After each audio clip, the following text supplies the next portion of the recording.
দর্শক মণ্ডলী, আজকে আপনাদের সামনে উপস্থিত রয়েছেন জনাব ইসমাইল হোসেন। তিনি বাংলাদেশ ডে 2008 প্রোগ্রামের জন্য কাজ করছেন, সক্রিয়ভাবে কাজ করছেন। তিনি প্রথম দিনে সেমিনার প্রোগ্রামটি সম্পূর্ণ দায়িত্ব কাঁধে তুলে নিয়েছেন এবং কাজ করে যাচ্ছেন এখনো পর্যন্ত নিরলস। তো তাকে আমি এই বিষয়ে কতগুলি প্রশ্ন করব।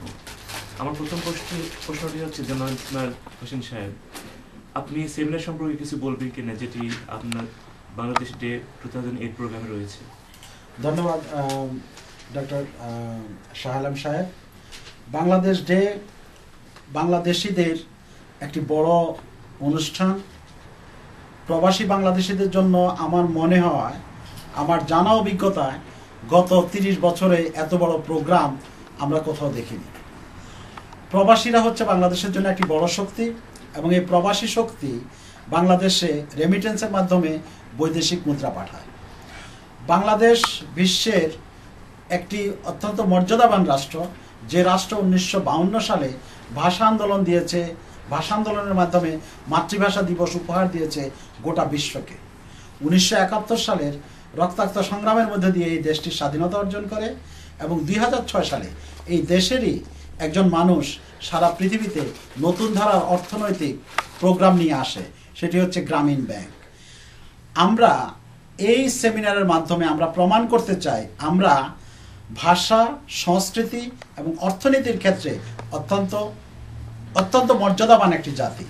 কিন্তু গত 2000 সালে আপনি জানেন সিডার আক্রান্ত আমাদের এই দেশ, আমাদের সুন্দরবন সম্পূর্ণ ধ্বংস হয়ে গেছে।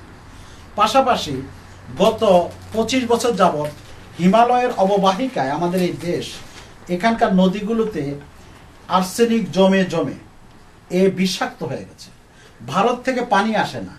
ফারাক্কা বাঁধের কারণে আমরা 40,000 কিউসেক পানি চেয়েছি। 40,000 কিউসেকের পরিবর্তে যে 30,000 কিউসেক পানি তারা দেয় বা 22,000 কিউসেক পানি দেয়, তার অধিকাংশ হচ্ছে আর্সেনিক, বর্জ্য, ময়লা, বিষাক্ত কারখানার বর্জ্য, এবং তা প্রবাহিত হচ্ছে আমাদের নদীর উপর দিয়ে।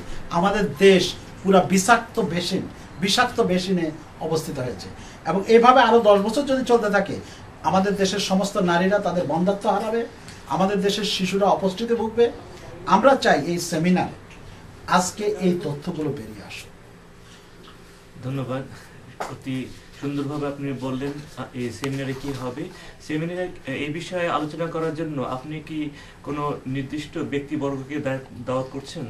আমি এই জন্য বিশেষ করে আমি মনোযোগ আকর্ষণ করার চেষ্টা করছি ডক্টর আতিক রহমান, যিনি জাতিসংঘ পুরস্কার পেয়েছেন পরিবেশের উপরে এবং যিনি অত্যন্ত দ্ব্যর্থহীন কণ্ঠে সারা বিশ্বকে বলেছেন বাংলাদেশের এই বেসিনের যে সমস্ত জনগণ আজকে এই সমস্যা আক্রান্ত, তাদেরকে পশ্চিমা বিশ্বের খরচে ভালো জায়গায় নিয়ে আসতে হবে। অর্থাৎ বাংলাদেশের নিম্নাঞ্চল ডুবে গেলে অথবা বাংলাদেশের ক্ষতি হলে এই মানুষগুলোকে গ্লোবালাইজেশনের কারণে আজকে বাংলাদেশের লোক হচ্ছে সারা পৃথিবীর একটি পার্ট, এবং এটি ছোট পার্ট নয়, 150 মিলিয়ন পিপল আমাদের। আর যদি বাংলা ভাষী বলতে যাই তাহলে 250 মিলিয়ন। কলকাতাও একইভাবে আক্রান্ত। যদি কলকাতার লোক আমাদের সাথে জয়েন করে এবং তারা বলে, আমরা বলবো, আমরা নিঃসন্দেহে তাদেরকে সাপোর্ট দেব। এবং আপনি দেখেন সুন্দরবন হচ্ছে পৃথিবীর শ্রেষ্ঠতম আশ্চর্যস্থান, শ্রেষ্ঠতম। সেই সুন্দরবন ধ্বংস হয়ে গেছে। সুন্দরবন। আমি আশরাফ আহমেদ কথা বলছি মোহাম্মদ আলী সাহেবের সঙ্গে। উনি একজন ভেরি অ্যাক্টিভ সোশ্যাল ওয়ার্কার। আমাদের এখানে বাংলাদেশ ডে প্যারেড 29 এবং 30 মার্চে অনুষ্ঠিত লস এঞ্জেলসের যে প্যারেড হচ্ছে সেখানে উনি স্টলের দায়িত্বে আছেন। সঙ্গে আছেন আপনাদের আরো দুজন বন্ধু, হুমায়ুন আর লিঙ্কন। আমরা এই মুহূর্তে কয়েকটা প্রশ্ন করবো স্টলের ব্যাপারে। আপনারা কতগুলি স্টল আশা করছেন এই বছর প্যারেডে? 40-টা স্টল। আচ্ছা, কি ধরনের স্টল হবে? এখানে 15টা স্টল হবে আপনার ফুড সেকশনে, আর আপনার কিছু হবে কাপড়ের স্টল, এবং 3-4টা হবে আপনার free stall, kind of like a professional সার্ভিসের জন্য। আচ্ছা, আপনার কি পরিমাণ দর্শক আশা করছেন এই অনুষ্ঠানে এবার? আমার এক্সপিরিয়েন্স আছে, যেহেতু অনেক বছর যাবত মেলা টেলা করতেছি, সেই হিসাবে আশা করতেছি 10 to 12,000 পিপল হবে, 10-12 হাজার লোক হবে। আচ্ছা, আপনারা কি ভাবে লোকজনকে জানাবেন এই অনুষ্ঠানের ব্যাপারে, এই স্টলগুলোর ব্যাপারে? স্টলটার ব্যাপারে বিভিন্নভাবে অ্যাড দিব, আমরা ফ্লায়ার দিতে পারি। তারপর বাংলা যতগুলি পত্রিকা আছে আমেরিকা থেকে বের হয় ওগুলিতে আমরা অ্যাড দিব। তারপর আপনার বাংলা মিডিয়াগুলো যেতে পারে, NTV, channel I, ATN Bangla, এইগুলিতে যেতে পারে। এইটা সবচেয়ে বেশি উপকার হয় আপনার টিভিতে অ্যাড দিলে, মানুষ জানে বেশি। শিওর। এইভাবে আমরা অ্যাড দিলে মানুষ সাধারণত জানতে পারে। আচ্ছা, আপনাদের 29 বা 30 মার্চ অ্যাবাউট 6 উইকস পরে হচ্ছে আপনাদের প্যারেডটা।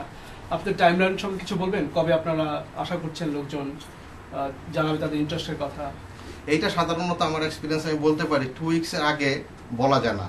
আচ্ছা, যতই আমরা মেলা করছি এ পর্যন্ত, কিন্তু 2 উইকসের আগে মানুষ একটু নড়ে চড়ে বসে আর কি যে মেলা হচ্ছে। আচ্ছা, তার আগে সবাই প্ল্যান করে যে 2 দিনের জন্য প্ল্যান করে যে যাবে আসবে, কিন্তু লোক হবে প্রচুর আশা করি।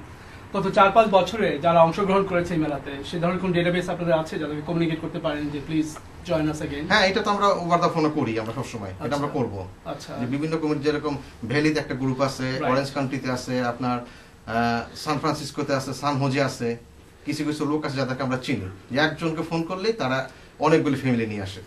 এভাবে আমরা কন্ট্যাক্ট করি সাধারণত। ওটা দর্শক, কিন্তু আপনি যেহেতু স্টলের দায়িত্বে আছেন, স্টল সঙ্গে আমার প্রশ্ন হলো, যারা স্টলে অংশগ্রহণ করবে সেই ব্যবসায়ীরা কিংবা প্রফেশনাল সার্ভিস হোল্ডাররা, তাদের একটা ডেটাবেস আপনাদের আছে যারা? হ্যাঁ, অবশ্যই। হ্যাঁ হ্যাঁ, সাধারণত যারা স্টল দিয়ে থাকেন মেলাতে সবারই কন্ট্যাক্ট নাম্বার আমার কাছে আছে। আচ্ছা, এবং আমার কন্ট্যাক্ট করার আগে সাধারণত অনেক অলরেডি কন্ট্যাক্ট করে ফেলছে যে আমি এই স্টল চাই, এই স্টল চাই। আপনাদের 2008 সালে বাংলাদেশ প্যারেডে নতুন কিছু আসছে যেটা আমরা 2007-এ দেখিনি?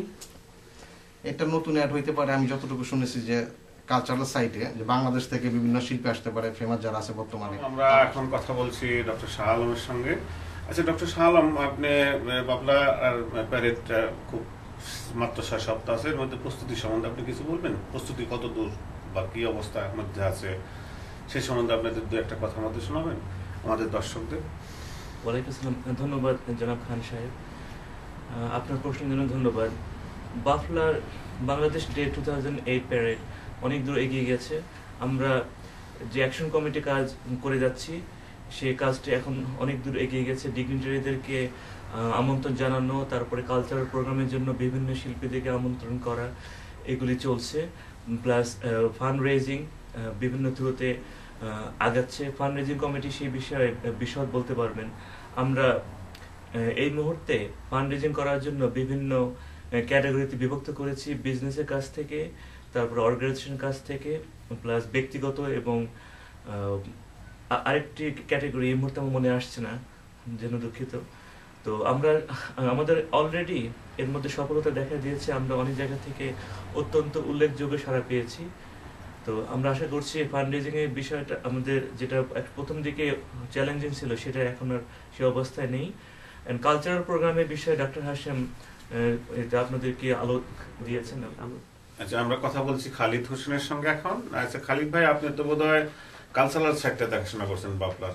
এবার মনে হচ্ছে মাহবুব সাহেবের কথা যে বিশাল একটা প্রোগ্রাম হচ্ছে, তা বাফলার কালচারাল সাইড সম্বন্ধে আপনি আমাদের কিছু বলুন।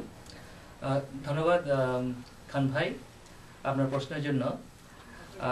এই বাফলাতে এবারের কালচারাল প্রোগ্রামে আমরা কাজ করছি আমি এবং ডক্টর হাশেম ভাই। তো আমাদের এখনো শিল্পীদের সাথে কথা বলছি আমরা, যাতে তারা এখানে পার্টিসিপেট করতে পারে এবং বাংলাদেশ থেকে শিল্পী আনার জন্য চেষ্টা করছি। তো হোপফুলি এবারে আমাদের কালচারাল প্রোগ্রাম খুবই ভালো হবে, সবাই এখানে এসে পার্টিসিপেট করতে পারবেন এবং একটা কালারফুল একটা কিছু দিতে পারবেন এই আশা রাখছি। তো এখানে তো প্রচুর শিল্পী আছে বোধহয়, এদের সকলের সঙ্গে যোগাযোগ করা গেছে এ পর্যন্ত, না? মোটামুটি সবার সাথে যোগাযোগ। বাংলাদেশ থেকে উল্লেখযোগ্য কোনো নাম এখন পর্যন্ত আপনারা কনফার্ম করতে পারছেন কি? এই মুহূর্তে আমরা কনফার্ম করতে পারিনি, কারণ এখানে বাজেটের ব্যাপার আছে, প্লাস আমাদের ডিসিশন নিতে হবে যে আমরা বাংলাদেশ থেকে কাকে আনবো, এখনো ঠিক করতে পারিনি এই মুহূর্তে। আমরা তো চেষ্টা চলছে চলে যাচ্ছি। ওকে, থ্যাংক ইউ।